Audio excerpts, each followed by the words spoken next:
मुंबई के बाहरी इलाके में स्थित विशाल रायचंद जागीर का माहौल किसी उत्सव जैसा नहीं, बल्कि किसी गहरे षड्यंत्र जैसा लग रहा था। यह शहर की सबसे बड़ी शादी थी, लेकिन हवा में खुशी की जगह खौफ और तनाव ने ले रखी थी।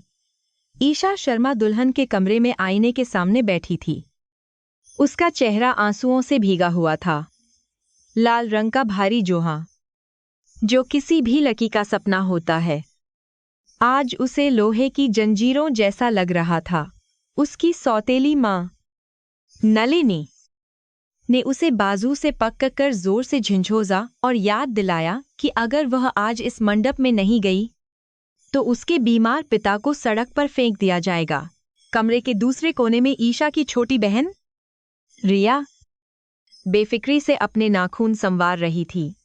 असल में यह शादी रिया की ही तय हुई थी, लेकिन ऐन वक्त पर उसने एक अपाहिज आदमी से शादी करने से साफ इनकार कर दिया था।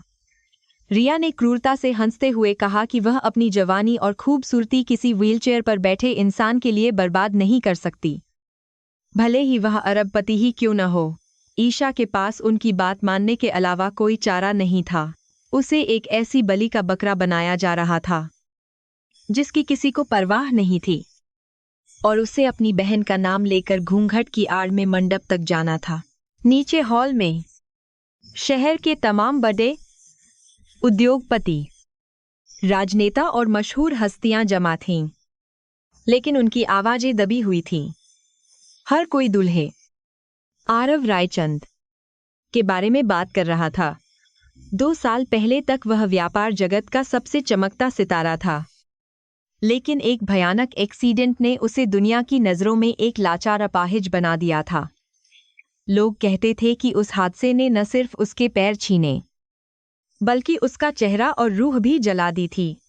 ईशा सीढ़ियों से नीचे उतर रही थी, तो उसे ऐसा महसूस हो रहा था जैसे वह अपनी ही चिता की ओर बह रही हो।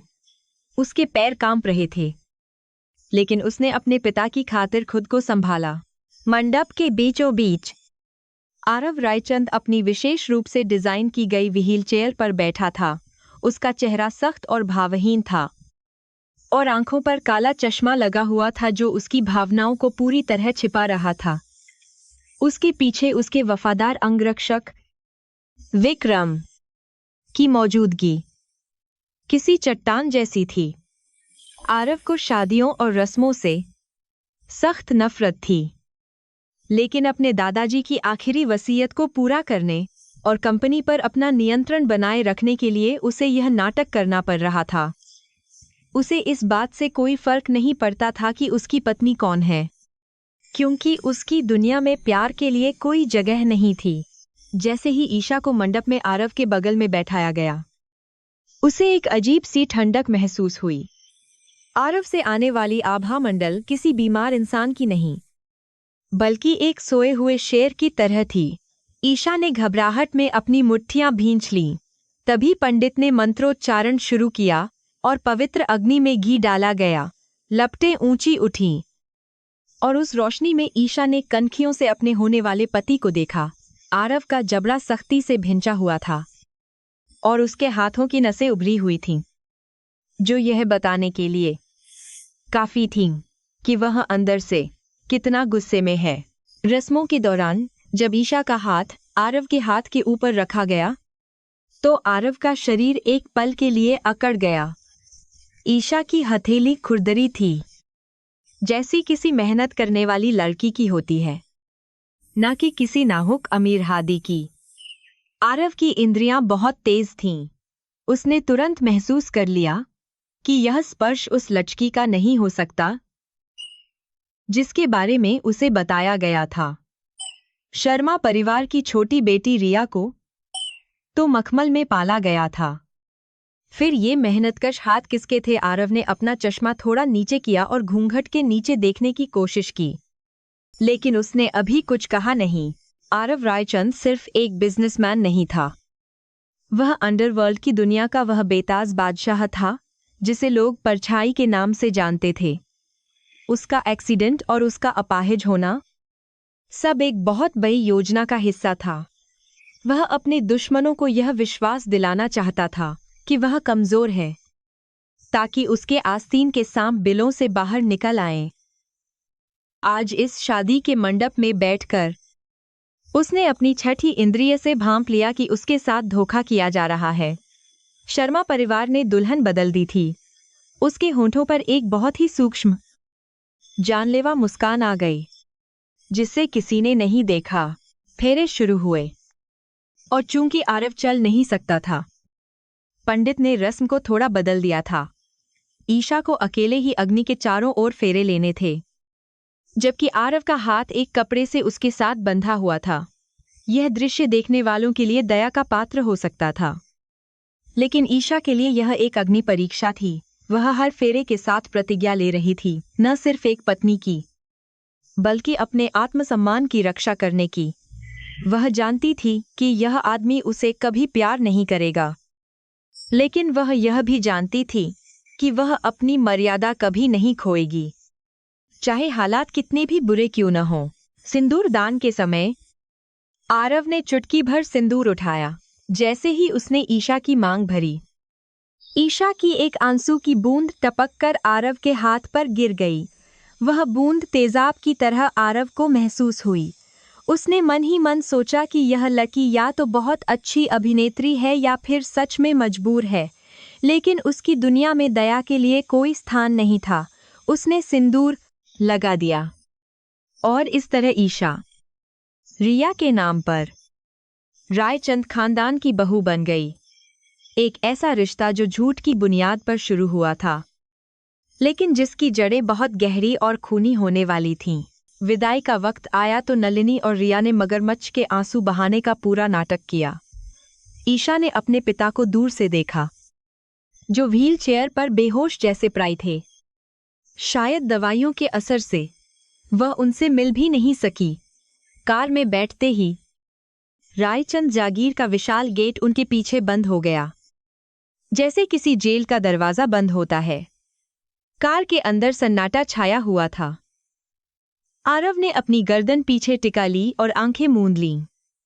ईशा खिड़की से बाहर भागते हुए शहर को देख रही थी, यह सोचकर कि उसकी जिंदगी अब किस अंधेरी सुरंग में प्रवेश कर चुकी है। रास्ते भर दोनों के बीच एक शब्द भी नहीं बोला गया। आरव का ड्राइवर, जो उसके सबसे भरोसेमंद आदमियों में से एक था, बार बार रियर व्यू मिरर में देख रहा था, यह सुनिश्चित करने के लिए कि कोई उनका पीछा तो नहीं कर रहा। ईशा ने गौर किया कि आरव के पैरों पर एक कंबल पड़ा था, लेकिन एक बार जब कार को जोर का झटका लगा तो आरव के पैर बिल्कुल भी नहीं हिले। उसने मान लिया कि वह सच में पूरी तरह से अपाहिज है। उसे जरा भी अंदाजा नहीं था कि उस कंबल के नीचे आरव के पैर पूरी तरह से स्वस्थ थे और उसकी एड़ी में एक छोटा सा चाकू छिपा हुआ था। रायचंद मेंशन पहुंचते ही नौकरों की फौज स्वागत के लिए खजी थी, लेकिन उनके चेहरों पर खुशी नहीं, बल्कि डर था। घर की पुरानी नौकरानी काकी, जो आरव को बचपन से जानती थी, आरती की थाली लेकर आगे बढ़ीं, लेकिन आरव ने हाथ के इशारे से उन्हें रोक दिया। उसने अपनी भारी और कड़क आवाज में आदेश दिया कि इन ढकोसलों की कोई जरूरत नहीं है। उसने ईशा की तरफ देखे बिना ही कहा कि दुल्हन को उसके कमरे में ले जाया जाए। ईशा का दिल अपमान से जल उठा, लेकिन उसने अपना सिर झुकाए रखा और काकी के पीछे चल दी। ईशा को जिस कमरे में ले जाया गया वह किसी सुहागरात के लिए सजाया गया कमरा कम और किसी संग्रहालय जैसा ज्यादा लग रहा था। दीवारें गहरे ग्रे रंग की थीं और फर्नीचर बहुत ही आधुनिक लेकिन रूखा था। बिस्तर पर फूलों की कोई सजावट नहीं थी। काकी ने उसे पानी का गिलास दिया और हमदर्दी भरी नजरों से देखते हुए कहा कि उसे इस घर के नियमों का पालन करना होगा अगर वह जिंदा रहना चाहती है। काकी के जाने के बाद ईशा ने अपना भारी घूंघट उठाया और पहली बार आईने में अपने असली चेहरे को देखा, जो अब डर से पीला पाट चुका था। घड़ी की टिक टिक आवाज सन्नाटे को और गहरा बना रही थी। रात के 12 बज चुके थे, लेकिन आरव अभी तक कमरे में नहीं आया था। ईशा एक कोने में सोफे पर सिकुड़ कर बैठ गई। वह सोच रही थी कि क्या उसे अपनी सच्चाई बता देनी चाहिए, लेकिन अगर उसने सच बताया तो क्या आरव उसके परिवार को छोड़ देगा? वह अभी इन्हीं उधेबुन में थी कि अचानक दरवाजा खुला। आरव अपनी व्हीलचेयर पर अंदर आया। उसने दरवाजा लॉक किया और जैसे ही क्लिक की आवाज हुई, कमरे का तापमान जैसे कई डिग्री गिर गया। आरव ने ईशा की ओर अपनी व्हीलचेयर घुमाई और उसे ऊपर से नीचे तक घूर कर देखा। उसकी नजरें इतनी तीखी थीं कि ईशा को लगा जैसे वह उसके कपड़ों के आर पार देख रहा है, उसकी आत्मा को टटोल रहा है। आरव ने एक ठंडी, व्यंग्यात्मक मुस्कान के साथ कहा कि उसे पता है कि घूंघट के पीछे वह लड़की नहीं है जिससे उसकी सगाई हुई थी। ईशा का खून जम गया। वह कुछ बोलने ही वाली थी कि आरव ने उंगली उठाकर उसे चुप रहने का इशारा किया। उसने कहा कि उसे इस बात से कोई फर्क नहीं था कि वह कौन है, बस वह गद्दार नहीं होनी चाहिए। आरव व्हीलचेयर से थोड़ा आगे झुका और अपनी दराज से एक पिस्तौल निकालकर टेबल पर रख दी। ईशा की सांसें अटक गईं। यह कोई साधारण धमकी नहीं थी। आरव ने बहुत ही शांत स्वर में कहा कि इस कमरे की बातें इस कमरे से बाहर नहीं जानी चाहिए। उसने ईशा को चेतावनी दी कि वह उसकी पत्नी सिर्फ नाम के लिए है और उसे उससे किसी भी तरह के वैवाहिक सुख या प्रेम की उम्मीद नहीं रखनी चाहिए। ईशा ने कांपते हुए सिर हिलाया। उसकी आवाज गले में ही फंस कर रह गई थी। उसी समय आरव का फोन बजा। उसने फोन उठाया और बहुत ही कोड भाषा में बात की। ईशा को समझ नहीं आया कि वह क्या कह रहा था, लेकिन उसके लहजे में जो अधिकार और क्रूरता थी, वह किसी साधारण बिजनेसमैन की नहीं हो सकती थी। फोन रखने के बाद आरव ने ईशा की ओर एक लिफाफा फेंका। उसने कहा कि इसमें कुछ नियम लिखे हैं जिनका पालन उसे सख्ती से करना होगा। पहला नियम, वह कभी भी आरव की अनुमति के बिना उसके पास नहीं आएगी। दूसरा नियम, वह कभी भी उसके अतीत के बारे में सवाल नहीं पूछेगी। ईशा ने लिफाफा उठाया। उसके हाथ कांप रहे थे। उसने हिम्मत करके आरव की आंखों में देखा और पहली बार अपनी आवाज ढूंढी। उसने कहा कि उसने यह शादी अपने परिवार के लिए की है और वह अपनी मर्यादा जानती है, लेकिन वह कोई कैदी नहीं है। आरव उसकी इस छोटी सी हिम्मत पर हैरान हुआ। आमतौर पर लोग उसके सामने नजरें उठाने की जुर्रत नहीं करते थे। उसकी आंखों में एक चमक आई, जैसे उसे कोई नया खिलौना मिल गया हो जिसे तोड़ने में मजा आएगा। उसने कहा कि वक्त ही बताएगा कि वह कैदी है या मालकिन।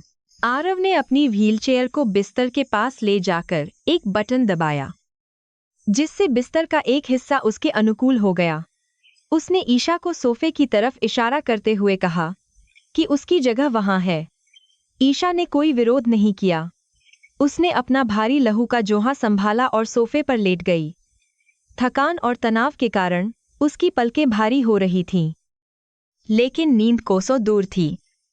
वह उस पिस्तौल को देख रही थी जो टेबल पर रखी थी और सोच रही थी कि उसकी किस्मत उसे कहां ले आई है। कमरे में अंधेरा था। केवल चांद की रोशनी खिड़की से अंदर आ रही थी। आरव बिस्तर पर लेटा हुआ था, लेकिन वह सो नहीं रहा था। वह ईशा की सांसों की आवाज सुन रहा था। उसे अभी भी यकीन नहीं था कि यह लकी दुश्मन की चाल है या महज एक मोहरा। उसने तय किया कि वह अगले कुछ दिनों में इसकी कड़ी परीक्षा लेगा।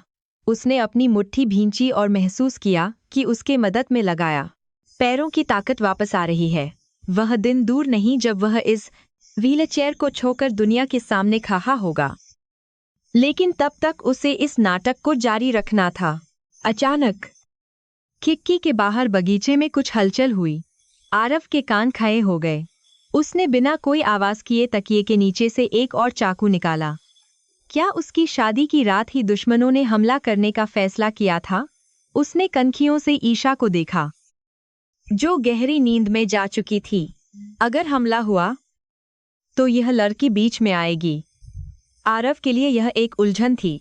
क्या उसे बचाना चाहिए या उसे ढाल की तरह इस्तेमाल करना चाहिए? लेकिन इससे पहले कि वह कोई फैसला ले पाता, बाहर की आवाज शांत हो गई।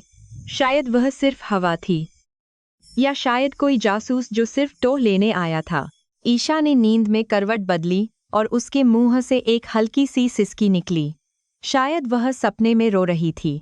आरव ने उसे ध्यान से देखा। चांद की रोशनी में उसका चेहरा बहुत मासूम लग रहा था, उस रिया से बिल्कुल अलग जो सिर्फ पैसों की भूखी थी। आरव के दिल के किसी बहुत पुराने बंद दरवाजे पर एक हल्की सी दस्तक हुई, लेकिन उसने तुरंत उसे झटक दिया। भावनाएं कमजोरी होती हैं और द घोस्ट कमजोर नहीं हो सकता। उसने अपनी आंखें बंद कर लीं, लेकिन उसका दिमाग जागता रहा, आने वाले कल की रणनीतियां बनाता रहा। सुबह की पहली किरण के साथ ही रायचंद मेंशन में एक नई दिनचर्या शुरू होने वाली थी। ईशा को अभी पता नहीं था कि जिस घर में उसने कदम रखा है वहां दीवारों के भी कान हैं और हर परछाई में एक राज छिपा है। उसकी सुहाग रात बिना किसी स्पर्श के, लेकिन मौत के साए में बीती थी। जैसे ही सूरज की किरण ईशा के चेहरे पर पाजी, वह घबरा कर उठी। उसने देखा कि बिस्तर खाली था और आरव वहां नहीं था। केवल व्हील चेयर के टायरों के निशान कालीन पर थे, जो गवाही दे रहे थे कि उसका पति जा चुका था। सुबह की पहली किरणें रायचंद हवेली की खिड़कियों से छनकर अंदर आ रही थीं, लेकिन ईशा के जीवन में अभी भी गहरा अंधेरा छाया हुआ था। वह सोफे पर ही सिकुड़कर सो गई थी, और जब उसकी आंख खुली तो उसका शरीर अख्या हुआ था। उसने अपने गले में पजे मंगलसूत्र और माथे के सिंदूर को आईने में देखा, जो उसे बार बार याद दिला रहे थे कि उसका जीवन अब उसका नहीं रहा। आज उसका इस घर में पहला दिन था और उसे हर कदम फूंक फूंक कर रखना था।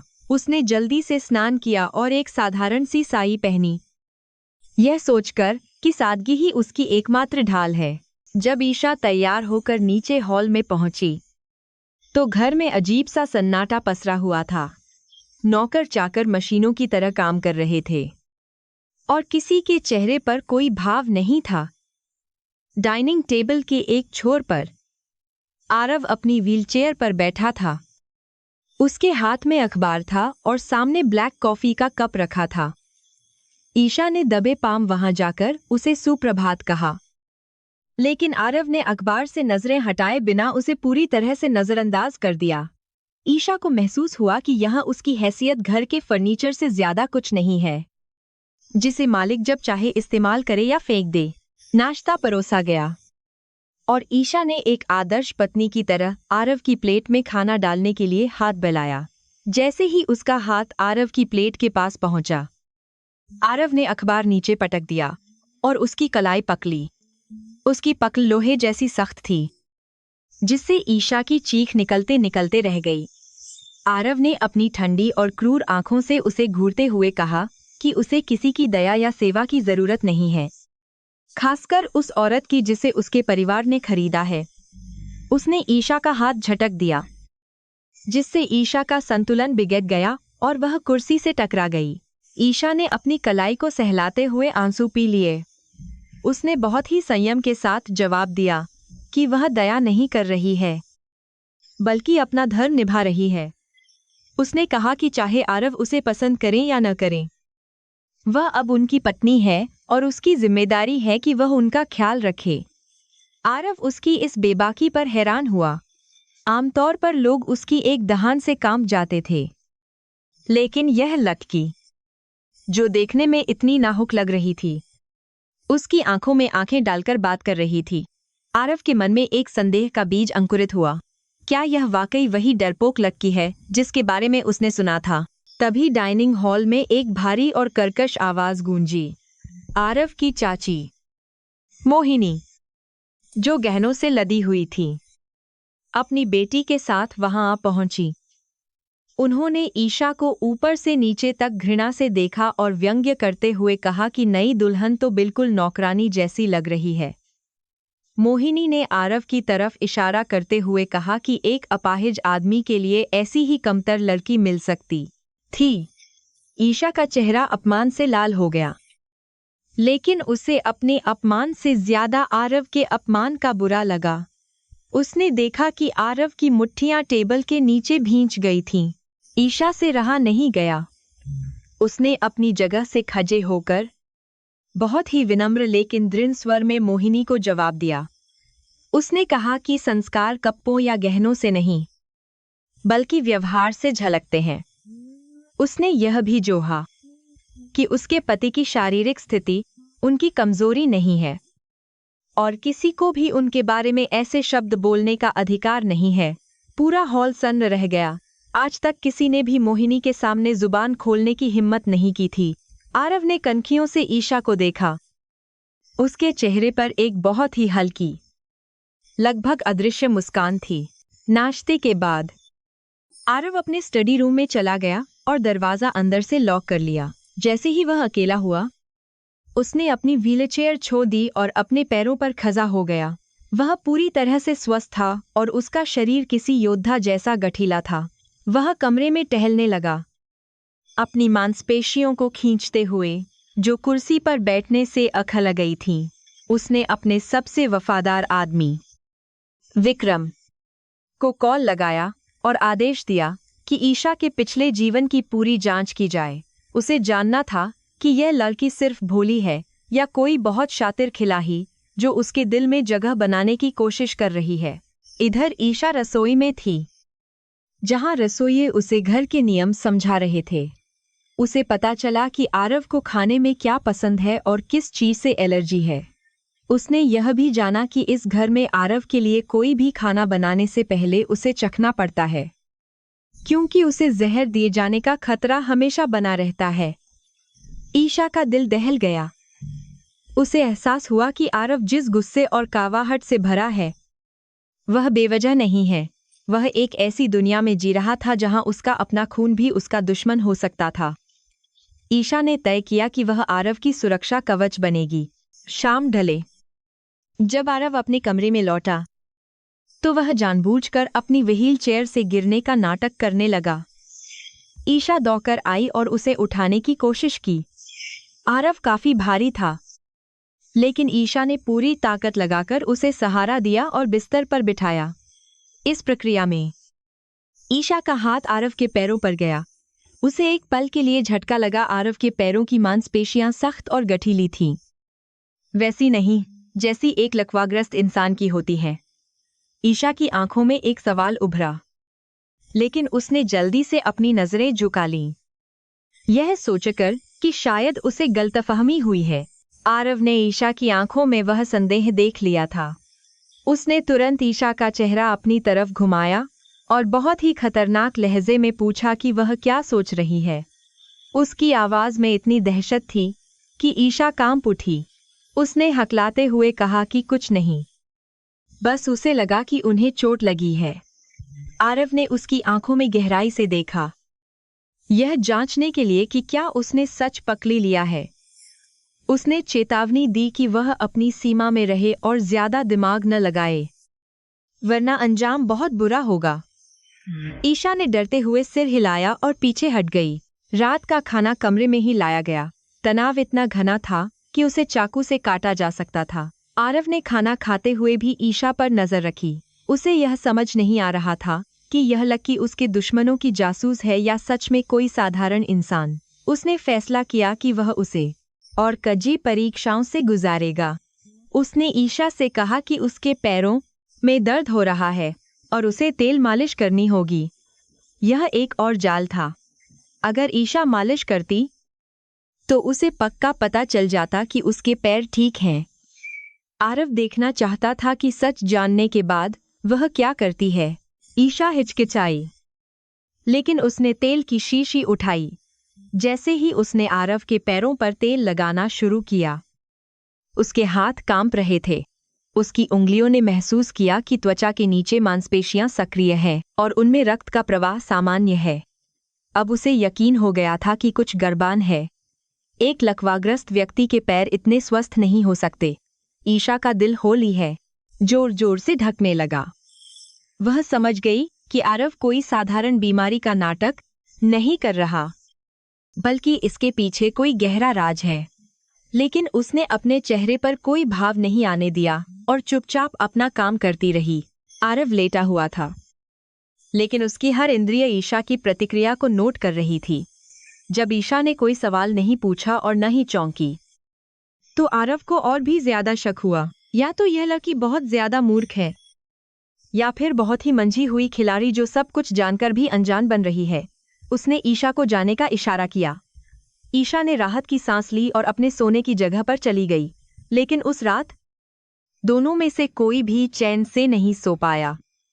ईशा उस भयानक सच के बोझ तले दबी थी और आरव उस लड़की की पहेली को सुलझाने में उलझा था। आधी रात के वक्त आरव को एक गुप्त संदेश मिला। उसके फोन की स्क्रीन अंधेरे में चमक उठी।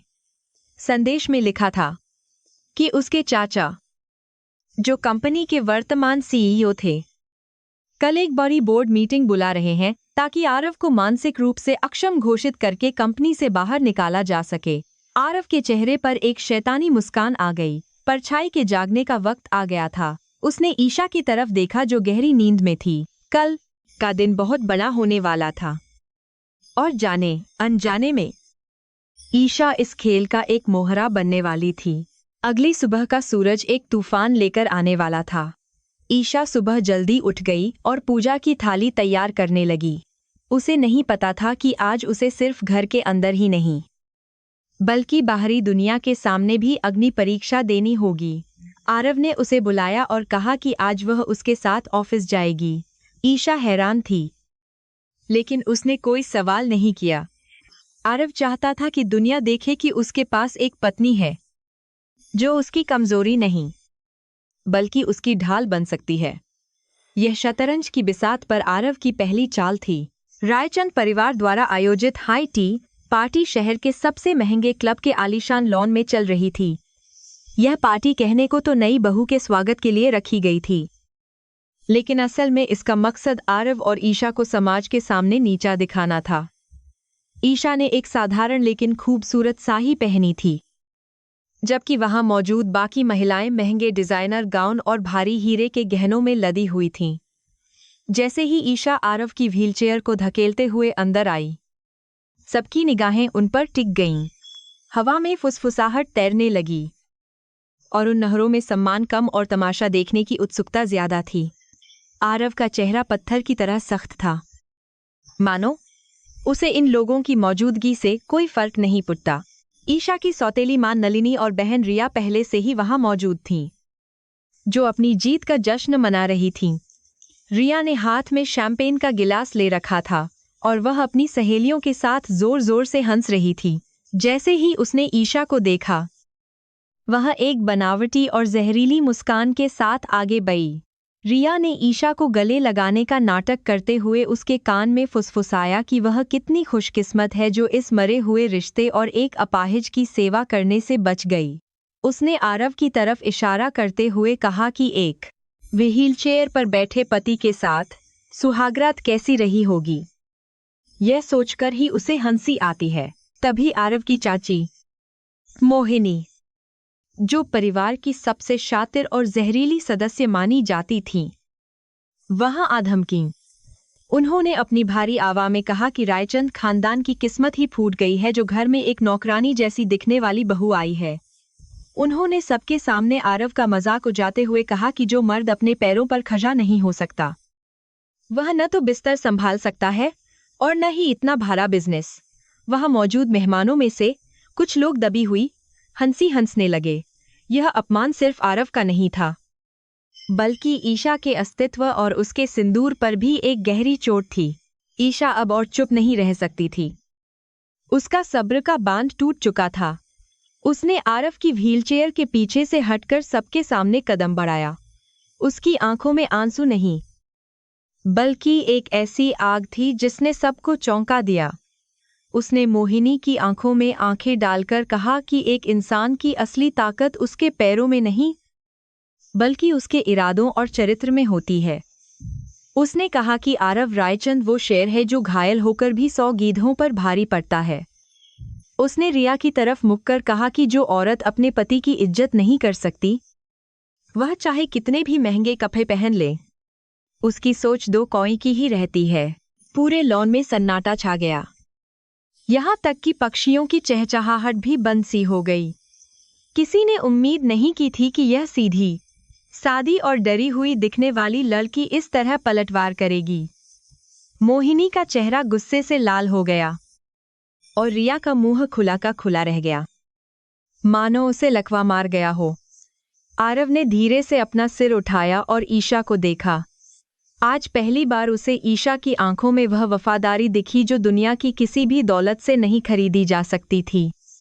उसके दिल के किसी बर्फ जैसे जमे कोने में एक हलचल हुई। आरव ने अपनी उंगली से टेबल पर एक बहुत ही हल्का सा इशारा किया, जिसे आम लोग नहीं समझ सकते थे। दूर खड़े विक्रम ने यह इशारा देख लिया और तुरंत हरकत में आया।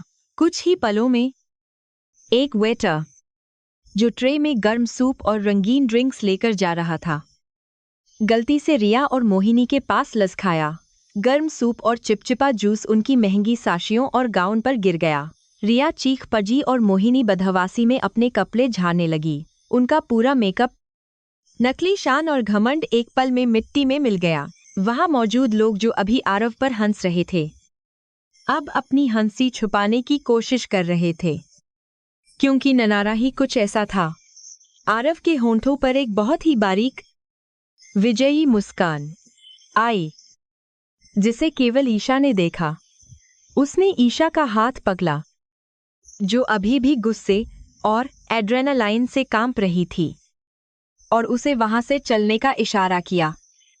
ईशा ने तुरंत व्हीलचेयर घुमाई और वे दोनों सिर ऊंचा करके वहां से निकल गए। उनके पीछे रिया और मोहिनी का तमाशा बन चुका था और पार्टी का माहौल पूरी तरह से बर्बाद हो गया था। कार में बैठते ही आरव ने ईशा की तरफ देखा। उसकी नज़रों में अब वह पहले जैसी क्रूरता नहीं थी। उसने अपनी भारी और गंभीर आवाज में बस इतना कहा, तुम्हें उन लोगों को सफाई देने की जरूरत नहीं थी, लेकिन आज तुमने जो किया उसके लिए शुक्रिया। ईशा ने खिड़की से बाहर देखते हुए कहा कि उसने जो किया वह किसी एहसान के लिए नहीं, बल्कि अपने पति के सम्मान के लिए किया था। उसने कहा कि जब तक वह उनकी पत्नी है, कोई भी उन पर उंगली नहीं उठा सकता, चाहे वह उनका अपना परिवार ही क्यों न हो। आरव खामोश रहा, लेकिन उसका दिमाग तेजी से चल रहा था, शतरंज की बिसात बिछा रहा था। उसे समझ आ गया था कि ईशा उसकी कमजोरी नहीं बनेगी, बल्कि वह उसकी ताकत बन सकती है। उसने अपने फोन पर एक मैसेज टाइप किया और अपने गुप्त आदमियों को आदेश दिया कि मोहिनी और उसके सहयोगियों के सभी पेंडिंग बिजनेस डील को आज रात ही रद्द करवा दिया जाए। अपमान का बदला तुरंत और ब्याज सहित लेना उसकी पुरानी फितरत थी, और आज ईशा ने अनजाने में उस आग में घी डाल दिया था। घर वापस पहुंचने पर माहौल थोड़ा बदल चुका था। नौकरों ने भी महसूस किया कि उनके साहब और नई मेमसाब के बीच की दीवार में दरार आ गई है। आरव ने ईशा को आदेश देने के बजाय उससे पूछा कि क्या वह उसके साथ स्टडी रूम में आना चाहेगी। यह एक बिला कदम था, क्योंकि आरव अपने काम वाली जगह पर किसी को बर्दाश्त नहीं करता था। वहां उसके काले साम्राज्य के राज छिपे थे।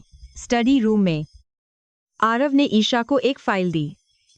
यह उन गद्दारों की लिस्ट थी जो रायचंद अंपायर को हपना चाहते थे और आरव को रास्ते से हटाना चाहते थे।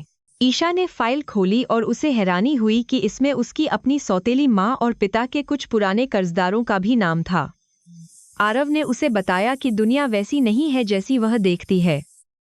यहाँ हर चेहरे के पीछे एक मुखौटा है। उसने ईशा को चेतावनी दी कि आने वाले दिन और भी खतरनाक होने वाले हैं। कल की बोर्ड मीटिंग में आरव के खिलाफ अविश्वास प्रस्ताव लाया जाने वाला था। आरव ने अपनी व्हील चेयर को खिड़की की तरफ घुमाया। उसे पता था कि कल उसे एक बड़ा धमाका करना होगा, और शायद ईशा को भी उसका असली रूप देखने को मिलेगा। रात हो चुकी थी और हवेली में गहरा सन्नाटा था। ईशा अपने कमरे में लेटी छत को घूर रही थी। नींद उसकी आंखों से कोसों दूर थी। आज उसने जो किया उससे उसे खुद पर हैरानी हो रही थी। उसने कभी सोचा नहीं था कि वह इतनी हिम्मत जुटा पाएगी। वहीं दूसरे कमरे में आरव अपने पैरों पर खड़ा होकर शहर की रोशनी को देख रहा था। उसने कसम खाई कि जिसने भी आज ईशा की आंखों में आंसू लाने की कोशिश की है, वह कल खून के आंसू रोएगा। वह घोस्ट था, और अब वह परछाइयों से बाहर आने के लिए तैयार था। खेल अब सच में शुरू हो चुका था। रायचंद हवेली के बाहर तूफान अपना कहर बरपा रहा था। हवाएं खिड़कियों से टकरा रही थी जैसे अंदर आने की भीख मांग रही हों। बिजली की कड़कड़ाहट ने रात के सन्नाटे को बार बार चीर दिया था। ईशा अपने बिस्तर पर लेटी छत को घूर रही थी। उसके मन में आज की पार्टी की घटनाएं घूम रही थीं। उसे एक अजीब सी सिहरन महसूस हो रही थी, जो ठंड की वजह से नहीं, बल्कि किसी अनजाने खतरे के एहसास से थी। पास के बिस्तर पर आरव गहरी नींद में लग रहा था। उसकी छाती एक लय में ऊपर नीचे हो रही थी। लेकिन ईशा को नहीं पता था कि घोस्ट कभी पूरी तरह नहीं सोता। वह हमेशा अपनी एक आंख खुली रखता है, खास तौर पर ऐसी तूफानी रातों में जब खतरे के साए सबसे ज्यादा गहरे होते हैं।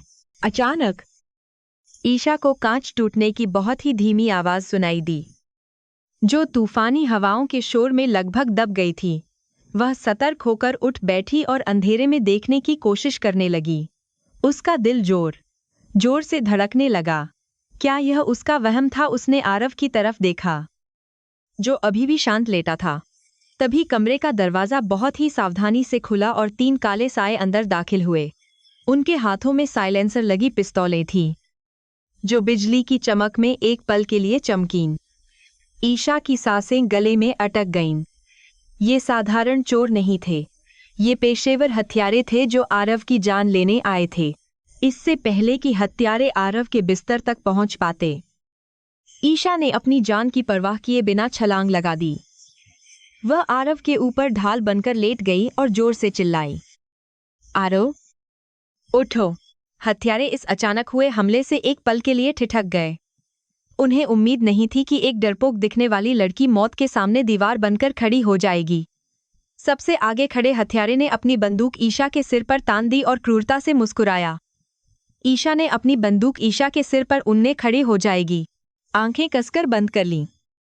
वह मौत के लिए तैयार थी, लेकिन उसने आरव को कसकर पकड़ रखा था, यह ठानकर कि वह अपने सुहाग को कुछ नहीं होने देगी। उसी क्षण कमरे का माहौल पूरी तरह बदल गया। आरव, जिसे दुनिया एक लाचार अपाहिज समझती थी, की आंखें खुल गईं। उन आंखों में नींद नहीं, बल्कि एक शिकारी की चमक थी। उसने ईशा को एक झटके से अपनी बाहों में भरकर पलंग की दूसरी तरफ लुढ़का दिया। गोली चली, लेकिन वह ईशा को छूने के बजाय तकिए में जा धंसी, जहां ईशा का सिर कुछ पल पहले था। हत्यारे कुछ समझ पाते उससे पहले ही आरव ने अपने पैरों की ताकत का इस्तेमाल किया और बिस्तर से एक चीते की तरह छलांग लगाई। यह दृश्य देखकर हथियारों की आंखों में अविश्वास और दहशत दौड़ गई। उनका निशाना अपाहिज नहीं था। आरव अब अपने पैरों पर सीधा खड़ा था। उसका कद और चौड़ा सीना कमरे में एक विशालकाय दीवार की तरह लग रहा था। उसने पास रखी मेज से एक चांदी का पेपरवेट उठाया और बिजली की गति से पहले हथियारे के माथे पर दे मारा। वह आदमी बिना कोई आवाज किए ढेर हो गया। बाकी 2 हथियारों ने संभलने की कोशिश के तरफ से तो पनकी गई कि और गोलियां चलानी शुरू कर दीं। लेकिन आरव की फुर्ती इंसान की सोच से परे थी। वह परछाई की तरह इधर उधर होता रहा, गोलियों से बचते हुए उनके करीब पहुंच गया। ईशा बिस्तर के नीचे दुबकी हुई यह सब देख रही थी। उसकी आंखों के सामने जो हो रहा था, उस पर उसे यकीन नहीं हो रहा था। दूसरा हत्यारा आरव पर चाकू से वार करने के लिए आगे बढ़ा, लेकिन आरव ने उसकी कलाई को हवा में ही पकड़ लिया। एक भयानक कड़क की आवाज के साथ हड्डी टूटने की गूंज कमरे में फैल गई। आरव ने उस आदमी के हाथ से चाकू छीना और उसी प्रवाह में उसे उसके सीने में उतार दिया। खून का फव्वारा ईशा के चेहरे पर मामत करे में खून का फव्वारा ईशा के चेहरे पर गूंजानी आ गिरा, लेकिन वह चीख नहीं पाई। वह बस उस आदमी को देख रही थी जिसे उसने कुछ घंटे पहले व्हीलचेयर से बिस्तर पर लिटाया था। वह अब साक्षात मृत्यु का देवता लग रहा था, जो अपने दुश्मनों को गाजर मूली की तरह काट रहा था। उसके हर वार में सालों का प्रशिक्षण और दबा हुआ गुस्सा था। तीसरा और आखिरी हत्यारा अब डर से कांप रहा था। उसने अपनी बंदूक फेंक दी और दरवाजे की तरफ भागने की कोशिश की, लेकिन आरव ने उसे भागने का मौका नहीं दिया। उसने एक भारी कुर्सी उठाई और उसे दरवाजे की तरफ फेंका, जिससे हथियारा ठोकर खाकर गिर पड़ा। आरव उसके पास गया, उसे कॉलर से उठाया और दीवार से सटा दिया। उसकी उंगलियां उस आदमी के गले पर लोहे के शिकंजे की तरह कस गईं। आरव ने बहुत ही ठंडी और फुसफुसाती आवाज में पूछा, तुम्हें किसने भेजा है? हत्यारे ने डर के मारे तुरंत अपने आका का नाम उगल दिया। आरव के चाचा जयंत रायचंद। नाम सुनते ही आरव ने उसकी गर्दन मरोड़ दी। कमरे में अब फिर से सन्नाटा छा गया था। केवल बाहर हो रही बारिश और ईशा की भारी सांसों की आवाज सुनाई दे रही थी। 3 लाशें जमीन पर पड़ी थीं और आरव उनके बीच खड़ा था। उसका शरीर तनाव से भरा हुआ था और हाथों से खून टपक रहा था। उसने एक गहरी सांस ली, अपने बिखरे बालों को पीछे किया और धीरे से ईशा की तरफ मुड़ा। ईशा अभी भी फर्श पर बैठी थी। उसका शरीर थर थर कांप रहा था।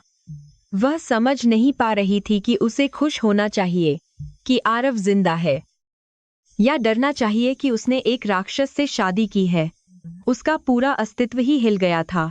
आरव धीरे धीरे ईशा के पास आया और उसके सामने घुटनों के बल बैठ गया, वही घुटने जो दुनिया के लिए बेकार थे। ईशा ने पीछे खिसकने की कोशिश की। उसकी आंखों में वही डर था जो शिकार की आंखों में होता है। आरव ने यह देखा और उसके दिल को एक अजीब सी ठेस पहुंची। उसने बहुत ही नरम आवाज में, जो उसके व्यक्तित्व से बिल्कुल मेल नहीं खाती थी, कहा, डरो मत ईशा, यह खून तुम्हारा नहीं है। उसने अपना हाथ आगे बढ़ाया, लेकिन फिर रुक गया, क्योंकि उसका हाथ खून से सना हुआ था। उसने अपनी शर्ट के साफ हिस्से से अपना हाथ पोंछा और फिर बहुत ही संकोच के साथ ईशा के गाल को छूकर उसे सांत्वना दी।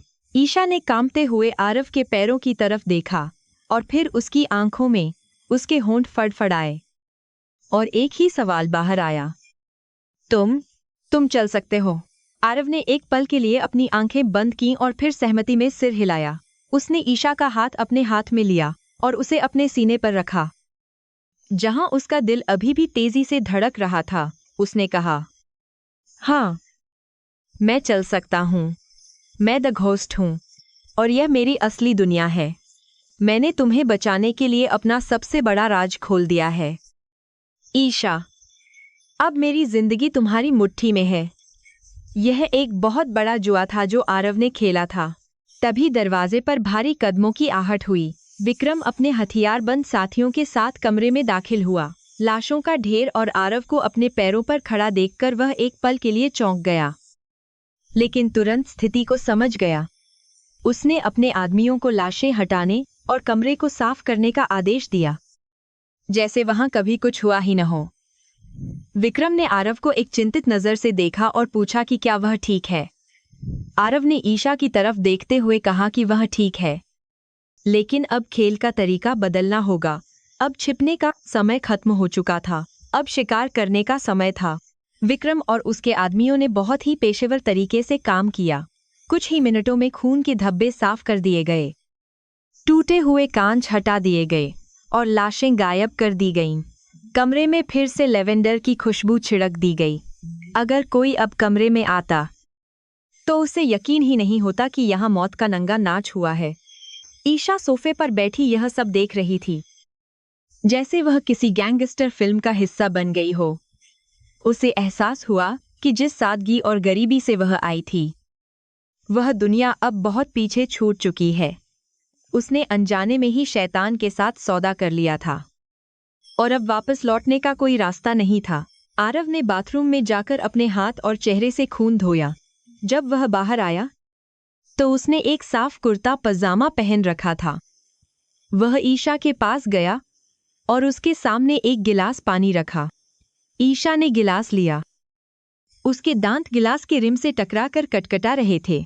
आरव ने उसके पास बैठकर कहा, कल सुबह मेरे चाचा और दुनिया को लगेगा कि मैं मर चुका हूं या डर गया हूं, लेकिन कल बोर्ड मीटिंग में जो होगा वह इतिहास होगा और मुझे वहां तुम्हारी जरूरत है, मेरी पत्नी के रूप में नहीं, बल्कि मेरी रानी के रूप में।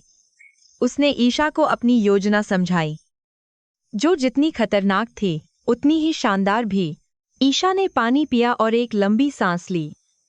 उसका डर धीरे धीरे एक नई ताकत में बदल रहा था। उसने देखा कि यह आदमी, जो इतना खतरनाक है, उसके लिए अपनी सबसे बड़ी कमजोरी अपना राज कुर्बान कर चुका था। अगर वह चाहता तो उसे भी मार सकता था ताकि राज बना रहे, लेकिन उसने ऐसा नहीं किया। उसने उसे बचाया।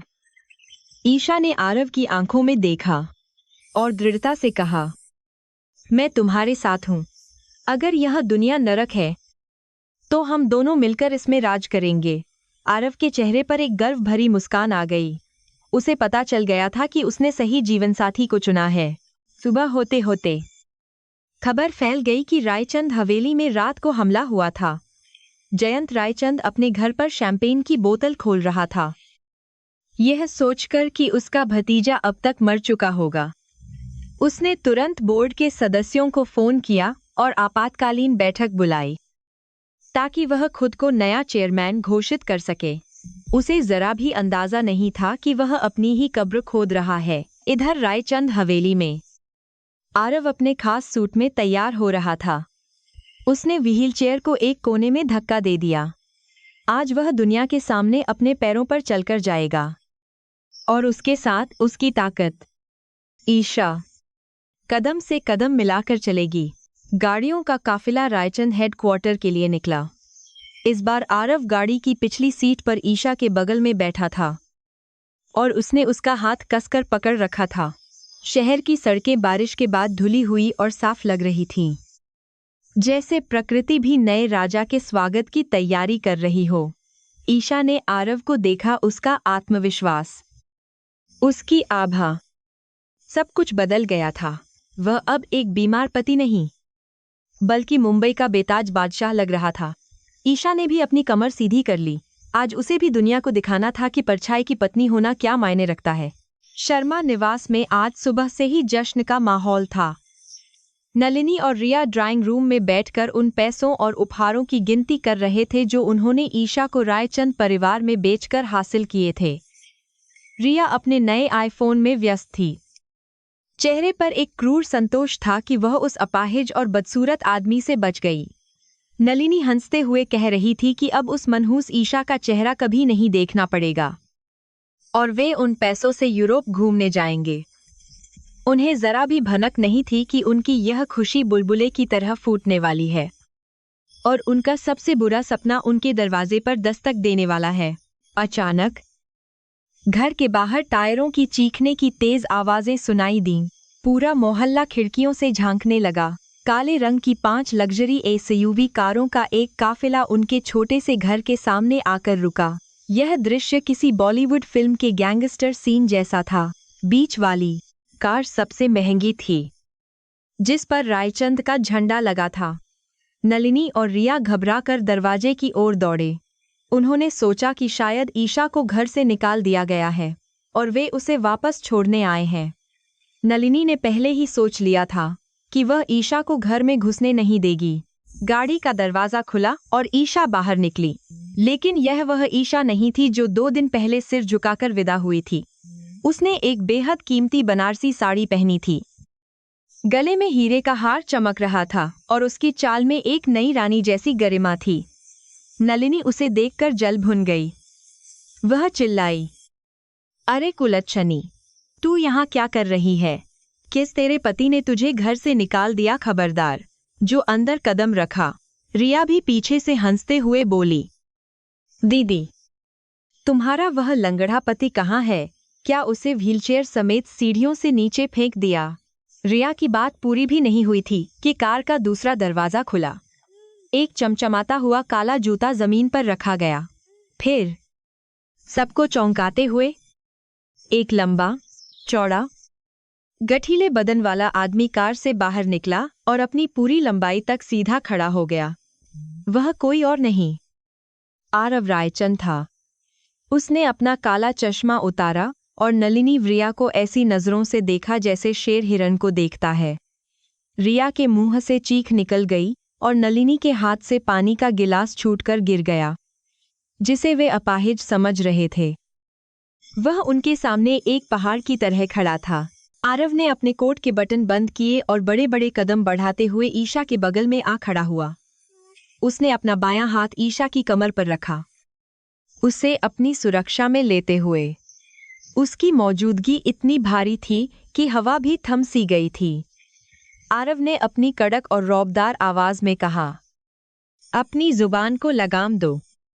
नलिनी देवी, तुम मेरी पत्नी से बात कर रही हो, रायचंद साम्राज्य की मालकिन से। उसकी आवाज में इतनी सत्ता थी कि नलिनी के घुटने कांपने लगे। रिया, जो आरव की खूबसूरती और मर्दानगी देखकर दंग थी, अब जलन और पछतावे से भर गई। नलिनी ने हकलाते हुए कहा, आप ऐप पर। दामाद जी, आप तो मतलब हमें बताया गया था कि। आरव ने एक व्यंग्यात्मक हंसी हंसते हुए उसकी बात काट दी कि मैं अपाहिज हूं, लाचार हूं। वह 2 कदम आगे बढ़ा, जिससे नलिनी डरकर पीछे हट गई। तुम लोगों ने मुझे धोखा देने की कोशिश की। तुमने सोचा कि कांच के टुकड़े के बदले हीरा अपने पास रख लोगे और मुझे कांच दे दोगे, लेकिन अनजाने में तुमने मुझे असली हीरा ईशा दे दिया और खुद अपने पास पत्थर रिया रख लिया। आरव की बातों ने रिया के अहंकार को चकनाचूर कर दिया। रिया ने स्थिति को बदलने की कोशिश की। उसने अपनी साड़ी ठीक की और आरव के पास जाकर अपनी सबसे मोहक मुस्कान के साथ बोली, जीजा जी, यह सब तो बस एक गलतफहमी थी। असल में शादी तो मुझसे तय हुई थी। ईशा दीदी ने तो बस। आरव ने उसे हाथ के इशारे से ऐसे रोका जैसे वह कोई गंदगी हो।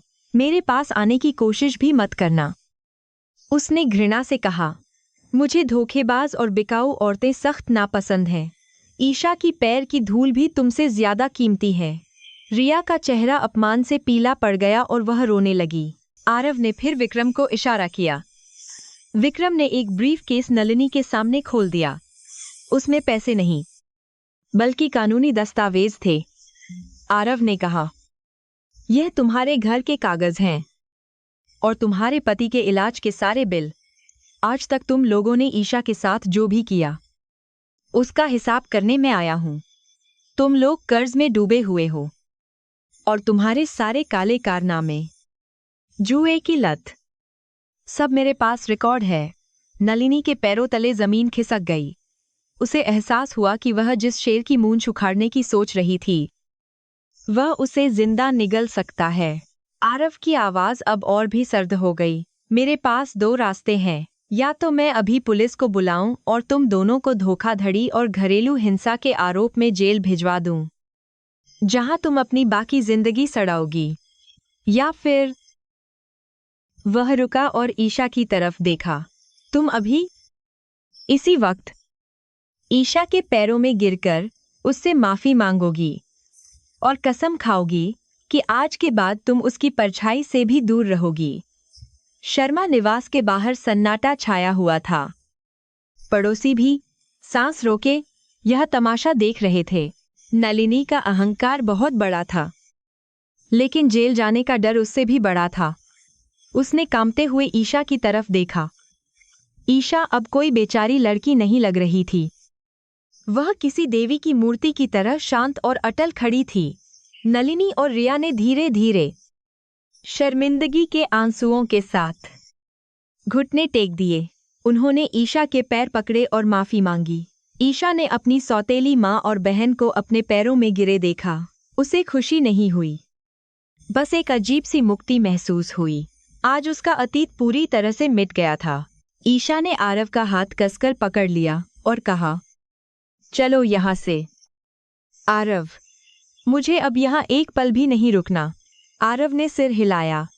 जाने से पहले उसने नलिनी को आखिरी चेतावनी दी।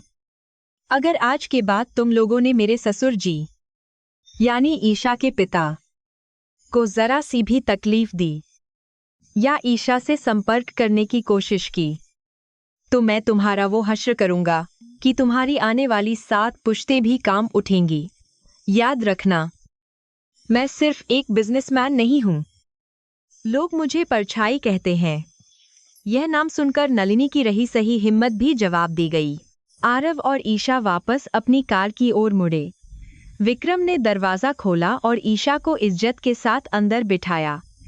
जैसे ही काफिला वहां से निकला, धूल का एक गुबार पीछे छूट गया और उसके साथ ही ईशा का दर्दनाक अतीत भी पीछे रह गया। कार के अंदर आरव ने ईशा को देखा जो खिड़की से बाहर देख रही थी। उसकी आंखों में आंसू थे। क्या मैंने ज्यादा कर दिया? आरव ने धीरे से पूछा। ईशा ने उसकी तरफ मुड़कर देखा और न में सिर हिलाया। नहीं, तुमने मुझे वह सम्मान दिया जो मैंने कभी सपने में भी नहीं सोचा था। वापसी के रास्ते में आरव ने ईशा को बताया कि आज शाम कंपनी की एक बहुत बड़ी प्रेस कॉन्फ्रेंस है। अब दुनिया को भी पता चलना चाहिए कि आरव रायचंद वापस आ गया है और वह अकेला नहीं है। उसने ईशा का हाथ चूमते हुए कहा, आज रात तुम मेरी अर्धांगिनी के रूप में दुनिया के सामने आओगी। क्या तुम तैयार हो? ईशा ने एक गहरी सांस ली। सुबह तक वह एक डरी हुई लड़की थी, लेकिन अब वह एक डॉन की पत्नी थी। उसने आरव की आंखों में देखा और आत्मविश्वास से कहा, हाँ, मैं तैयार हूँ। जैसे ही वे रायचंद टावर पहुंचे, मीडिया का जमावड़ा वहां पहले से ही लगा हुआ था। खबर लीक हो चुकी थी कि आरव रायचंद अपने पैरों पर खड़ा हो गया है। कैमरों की फ्लैशलाइट्स बिजली की तरह चमक रही थी। जब आरव कार से उतरा और उसने ईशा के लिए दरवाजा खोला, तो भीड़ में शोर मच गया। यह वह पल था जब शहर के सबसे बड़े माफिया और बिजनेस टाइकून ने अपनी वापसी का ऐलान किया, और उसके साथ खड़ी थी वह साधारण लड़की जो अब उसकी सबसे बड़ी ताकत बन चुकी थी। अब असली खेल शुरू होने वाला था। रायचंद टावर के सबसे ऊपरी मंजिल पर स्थित बोर्डरूम का वातावरण इतना तनावपूर्ण था कि उसे महसूस किया जा सकता था। जयंत रायचंद, जो अब तक आरव के साम्राज्य का कार्यवाहक बना बैठा था, अध्यक्ष की कुर्सी पर बड़े अहंकार के साथ बैठा था। उसके चारों ओर भ्रष्ट बोर्ड मेंबर्स और कुछ खरीदे हुए शेयर होल्डर्स बैठे थे। जयंत के चेहरे पर एक कुटिल मुस्कान थी, क्योंकि उसे पूरा यकीन था कि कल रात भेजे गए उसके हथियारों ने आरव का काम तमाम कर दिया होगा। उसने घड़ी की तरफ देखा और घोषणा की कि अब वोटिंग शुरू करने का समय आ गया है ताकि कंपनी की बागडोर आधिकारिक रूप से उसके हाथों में आ सके। जैसे ही जयंत ने मीटिंग की कार्यवाही शुरू करने के लिए अपना हाथ उठाया, बोर्डरूम के भारी ओक के दरवाजे एक जोरदार धमाके के साथ खुल गए। दरवाजे की आवाज इतनी तेज थी कि कई मेंबर्स अपनी कुर्सियों से उछल पड़े। सबकी नजरें प्रवेश द्वार की ओर घूम गईं। वहां दरवाजे की चौखट पर धुंधली रोशनी के बीच एक लंबा साया खड़ा था। जब वह साया रोशनी में आया तो पूरे कमरे में जैसे सांसें थम गईं। यह आरव रायचंद था, जिंदा, सलामत, और सबसे बड़ी बात, वह अपनी व्हीलचेयर पर नहीं था, बल्कि अपने दोनों पैरों पर एक योद्धा की तरह सीधा खड़ा था। आरव ने कमरे में कदम रखा। उसके जूतों की थक थक की आवाज सन्नाटे को चीर रही थी। उसके पीछे ईशा चल रही थी, जिसके हाथ में एक काली फाइल थी। आरव ने एक गहरा नीला सूट पहन रखा था जो उसके गठीले बदन पर पूरी तरह फब रहा था। उसकी आंखों में वह आग थी जो किसी भी साम्राज्य को जलाकर राख कर सकती थी। जयंत का चेहरा सफेद पड़ गया, जैसे उसने कोई भूत देख लिया हो।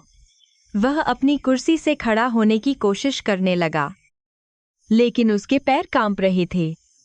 आरव ने बिना कुछ बोले बस अपनी उंगली से उसे बैठने का इशारा किया।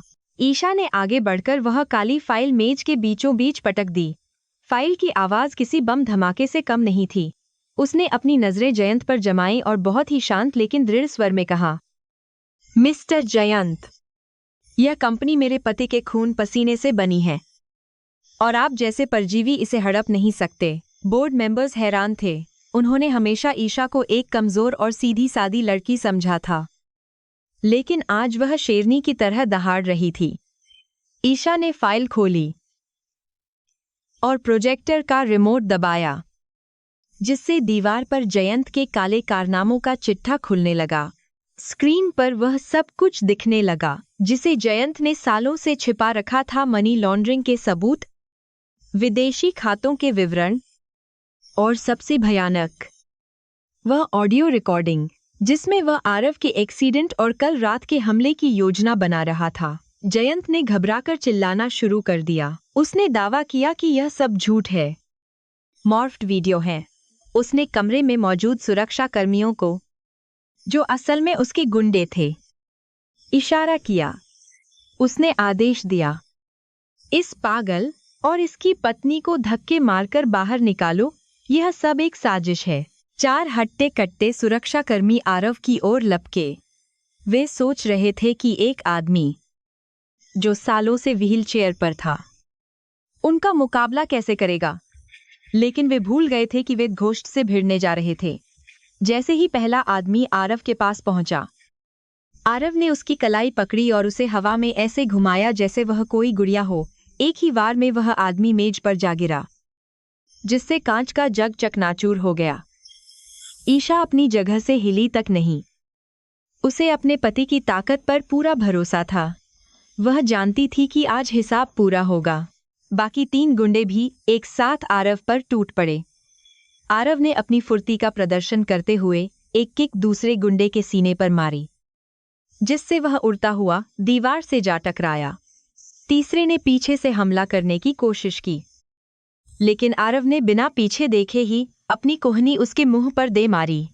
खून और टूटे हुए दांत फर्श पर बिखर गए। यह कोई साधारण लड़ाई नहीं थी, यह एक तरफा संहार था। बोर्ड मेंबर्स अपनी सीटों के नीचे दुबक गए थे। यह नज़ारा उनकी कल्पना से परे था।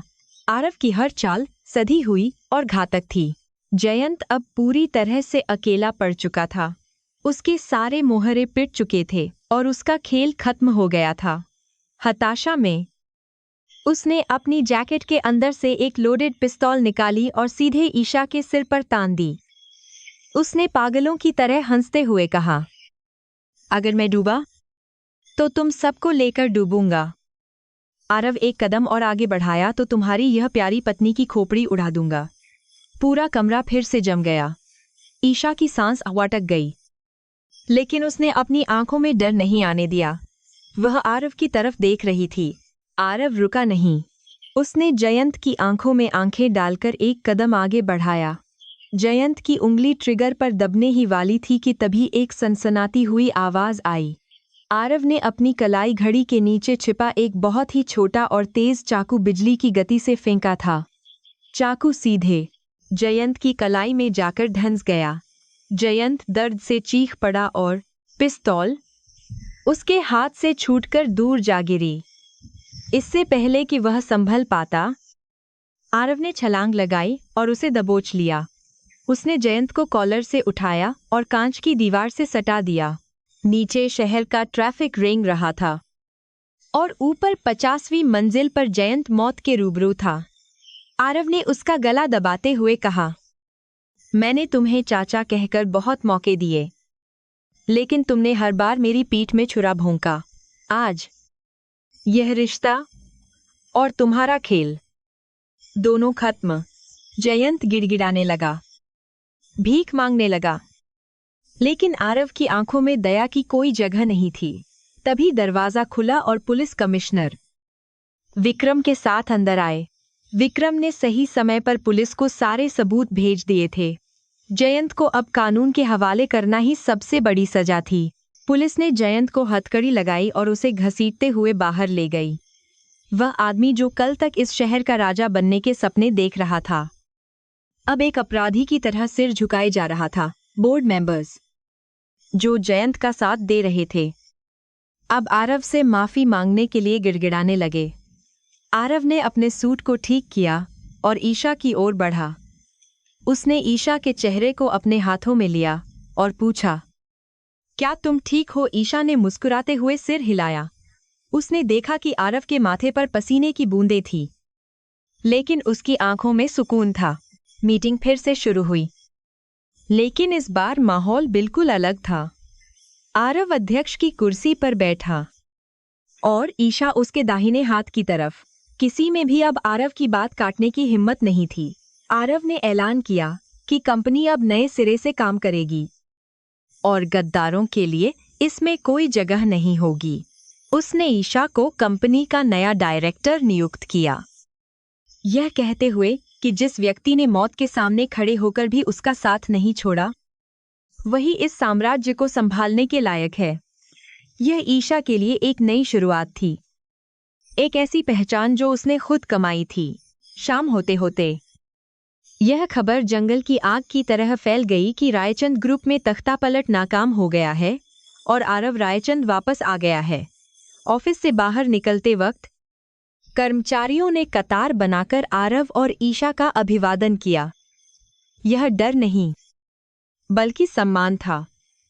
ईशा ने महसूस किया कि शक्ति और सत्ता का सही उपयोग डर पैदा करना नहीं, बल्कि सुरक्षा देना है। उसने आरव का हाथ थाम लिया। वे दोनों लिफ्ट में थे, नीचे जा रहे थे, लेकिन उनकी जिंदगी अब केवल ऊपर की ओर उठने वाली थी। उनका सबसे बड़ा दुश्मन हार चुका था, तूफान थम चुका था और मुंबई के आसमान पर एक नया सवेरा हो रहा था। जयंत रायचंद की गिरफ्तारी और बोर्डर रूम में हुए हाई वोल्टेज ड्रामे के बाद रायचंद ग्रुप के शेयरों में जबरदस्त उछाल आया था। दुनिया को अब पता चल गया था कि द घोस्ट वापस आ गया है और वह पहले से कहीं ज्यादा ताकतवर है। अगले कुछ हफ्तों तक आरव ने कंपनी के अंदर एक सफाई अभियान चलाया। उसने उन सभी पुराने और भ्रष्ट कर्मचारियों को निकाल बाहर किया जो जयंत के साथ मिले हुए थे। अब रायचंद टॉवर में केवल वफादारी और काबिलियत की कद्र थी और इस बदलाव के केंद्र में आरव के साथ कंधे से कंधा मिलाकर चलने वाली ईशा थी, जिसने अपनी बुद्धिमत्ता से आलोचकों का मुंह बंद कर दिया था। ईशा अब वह सहमी हुई लड़की नहीं रही थी जो अपने परिवार के दबाव में आकर ब्याही गई थी। उसने बिजनेस की बारीकियां बहुत तेजी से सीख ली थीं। वह अब बोर्ड मीटिंग्स में अपने फैसले खुद लेती थी और कर्मचारियों के बीच उसे मैडम सर के नाम से सम्मान मिलता था। आरव उसे दूर से देखता और उसे अपनी पसंद पर गर्व होता। उसने महसूस किया कि ईशा सिर्फ उसकी पत्नी नहीं, बल्कि उसकी रूह का वह हिस्सा है जो सालों पहले खो गया था। एक शाम आरव ने ईशा को जल्दी घर चलने के लिए कहा। उसने कहा कि आज रात कोई काम नहीं होगा, क्योंकि उसे ईशा को कुछ खास देना है जो उसने उससे छीन लिया था। रायचंद हवेली को आज फिर से सजाया गया था, लेकिन इस बार माहौल बिल्कुल अलग था। यह सजावट किसी दिखावे के लिए नहीं थी। पूरा बगीचा गेंदे और गुलाब के फूलों से महक रहा था और हजारों दिए टिमटिमा रहे थे।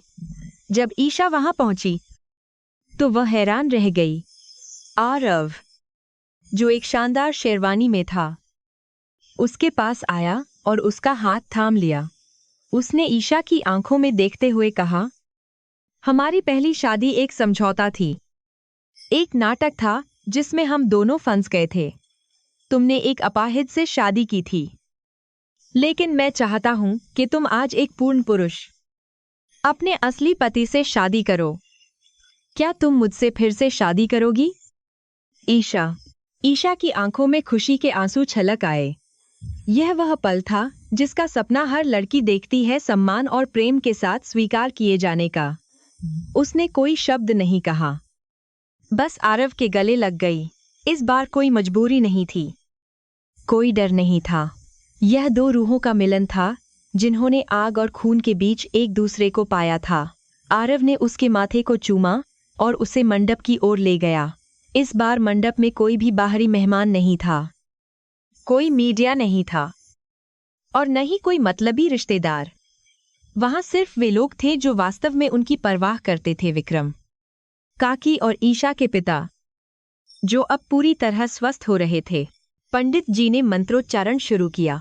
जब फेरों का समय आया तो आरव अपनी जगह से खड़ा हो गया। यह दृश्य देखकर ईशा के पिता की आंखों में आंसू आ गए। पिछली बार उनकी बेटी को अकेले फेरे लेने पड़े थे, लेकिन आज उसका पति एक चट्टान की तरह उसके साथ खड़ा था। आरव ने ईशा का हाथ अपने हाथ में लिया और अग्नि के चारों ओर पहला कदम बढ़ाया। हर फेरे के साथ उन्होंने एक नया वचन लिया, पहला वचन सुरक्षा का नहीं, बल्कि बराबरी का था। आरव ने वचन दिया कि वह ईशा को कभी अपने पीछे नहीं, बल्कि हमेशा अपने साथ रखेगा, चाहे वह सुख हो या दुख, रोशनी हो या अंधेरा। हवा में चंदन और हवन की पवित्र खुशबू घुली हुई थी। अग्नि की लपटें उनके चेहरों पर नाच रही थीं। आरव ने ईशा को देखा, जो लाल जोड़े में किसी अप्सरा से कम नहीं लग रही थी। उसने महसूस किया कि उसकी सारी दौलत, सारी ताकत इस एक पल के सामने फीकी है। चौथे फेरे में ईशा आगे चली। यह प्रतीक था कि गृहस्थी और धर्म के मामलों में उसकी राय आरव से ऊपर होगी। आरव ने खुशी खुशी उसका नेतृत्व स्वीकार किया। यह एक माफिया डॉन का नहीं, बल्कि एक प्रेमी का समर्पण था। वहां मौजूद हर शख्स इस पवित्र प्रेम का गवाह बन रहा था, जो नफरत की राख से पैदा हुआ था। सिंदूर दान की रस्म सबसे भावुक थी। आरव ने अपनी चुटकी में सिंदूर भरा और ईशा की मांग की ओर हाथ बढ़ाया। पिछली बार जब उसने ऐसा किया था, तो उसके मन में संदेह और कड़वाहट थी, और ईशा की आंखों में डर। लेकिन आज आरव के हाथ स्थिर थे और उसकी आंखों में सिर्फ और सिर्फ प्यार था। ईशा ने अपनी आंखें बंद कर लीं और उस पवित्र स्पर्श को महसूस किया। जैसे ही लाल रंग उसकी मांग में सजा, उसने महसूस किया कि उसका जीवन पूर्ण हो गया है।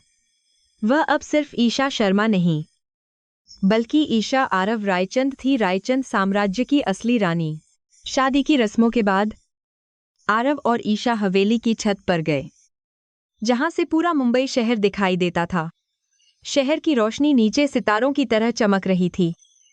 आरव ने ईशा को पीछे से अपनी बाहों में भर लिया। उसने दूर क्षितिज की ओर इशारा करते हुए कहा, देखो ईशा, यह सब अब हमारा है, लेकिन मेरे लिए इस पूरी दुनिया में सबसे कीमती चीज तुम हो। ईशा ने अपना सिर उसके सीने पर टिका दिया, जहां वह उसके दिल की धड़कन सुन सकती थी। उसने मुस्कुराते हुए कहा, और मेरे लिए मेरी दुनिया यहीं तुम्हारी बाहों में है। कुछ महीने बीत गए और रायचंद ग्रुप नई ऊंचाइयों को छू रहा था। आरव ने अपने अंडरवर्ल्ड के साम्राज्य को भी एक नई दिशा दी थी। अब वह शहर का रक्षक था, भक्षक नहीं। उसने ईशा के साथ मिलकर कई चैरिटी प्रोजेक्ट्स शुरू किए, खासकर उन लड़कियों के लिए जिन्हें जबरदस्ती शादियों में धकेला जाता था। नलिनी और रिया अब शहर के किसी कोने में गुमनामी की जिंदगी जी रहे थे, अपने किए पर पछताते हुए। आरव और ईशा की जोड़ी एक मिसाल बन गई थी। लोग कहते थे कि आरव परछाई है, तो ईशा वह रोशनी है जिसके बिना परछाई का कोई अस्तित्व नहीं होता। कहानी का अंत एक खूबसूरत सुबह के साथ होता है। ईशा अपने ऑफिस के केबिन में बैठी फाइलों पर साइन कर रही थी। तभी आरव अंदर आया। उसने ईशा के टेबल पर एक लाल गुलाब रखा। ईशा ने सिर उठाकर देखा और उसकी मुस्कान ने आरव का दिन बना दिया। उन्होंने एक लंबा और कठिन सफर तय किया था, धोखे से लेकर भरोसे तक, नफरत से लेकर प्यार तक। वे जानते थे कि भविष्य में और भी चुनौतियां आएंगी, और भी दुश्मन आएंगे, लेकिन अब उन्हें कोई डर नहीं था, क्योंकि जब राजा और रानी एक साथ हों, तो कोई भी युद्ध जीता जा सकता है। और इस तरह द घोस्ट और उसकी दुल्हन ने अपनी हमेशा वाली खुशी पाली।